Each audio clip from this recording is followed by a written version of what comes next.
வணக்கம். இன்று நாம் பார்க்கக்கூடிய ராசி மகரம்.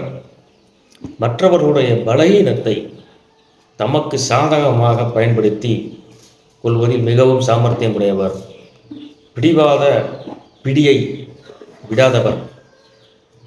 கவர்ச்சிகரமான உடல் அமைப்பும் உடையவர். மலர்ந்த முகமும் இனிய பார்வையும் கூர்ந்து கவனிக்கும் தோற்றமுடையவர் இவர்.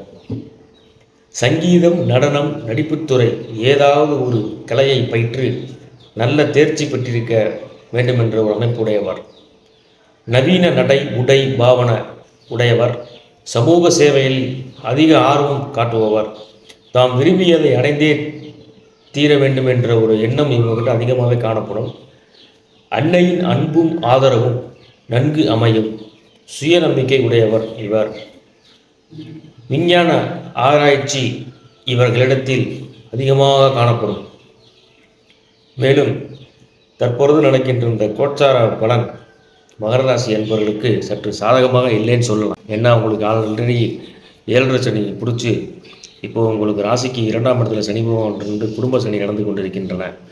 எனவே எதை எடுத்தாலும் எனக்கு ஒரு முன்னுக்கு வர முடியல, தடங்கள் தாமதமாக இருக்குது அப்படின்னா அது அப்படி தான் இருக்கும். ஒரு மூணு மாதத்துக்கு அப்படி தான் இருக்கும். 3 மாதத்துக்கு பிறகு அப்படியே உங்களோட நேரங்கள்லாம் தலைகீழாக உங்களுக்கு மாறும். ஆப்போசிட்டாக அப்படியே மாறும். உங்களுடைய அவர்களுக்கு தசாபுத்திக்கு ஏற்றாற் போல் ஒரு நல்ல பலன்கள் நிச்சயமாக இருக்கும். ஒரு 3 மாதம் மட்டும் கொஞ்சம் பொறுமையாக இருங்க. விரைய செலவுகளை குறைச்சிக்கங்க. அதை குறைக்க முடியாது. ஸோ குடும்பத்தில் கொஞ்சம் அமைதி காணுங்க. அதிகமாக டென்ஷன் ஆகுவீங்க எதுக்கு எடுத்தாலும். அதனால் சற்று கொஞ்சம் பொறுமையாக இருங்க. நிதானமாக எந்த வேலையை செஞ்சாலும் செய்யுங்க. ஒரு 3 மாதத்துக்கு மட்டும் கொஞ்சம் பொறுமையாக இருங்க. பிறகு பார்த்துக்கலாம். அதுக்கடுத்த வரக்கூடிய உங்கள் கிரக அமைப்புகள்லாம் உங்களுக்கு ரொம்ப சாதகமாக இருக்கும். சரிங்களா? இப்போதைக்கு கொஞ்சம் நிதானங்கள் தேவை. ஓகே. எனிவே இப்போ நான் சொன்னது கோச்சார பலன். இந்த கோச்சார பலன்கிறது 100க்கு ஒரு 10% மட்டும்தான் உங்களுக்கு பொருந்தும். 100க்கு 100% உங்களுடைய ஜாதகம் தான். சரிங்களா? ஏதேனும் சந்தேகங்கள் எதுவும் இருந்துச்சுன்னா எனக்கு தொலைபேசி தொடர்பு கொள்ளுங்கள்.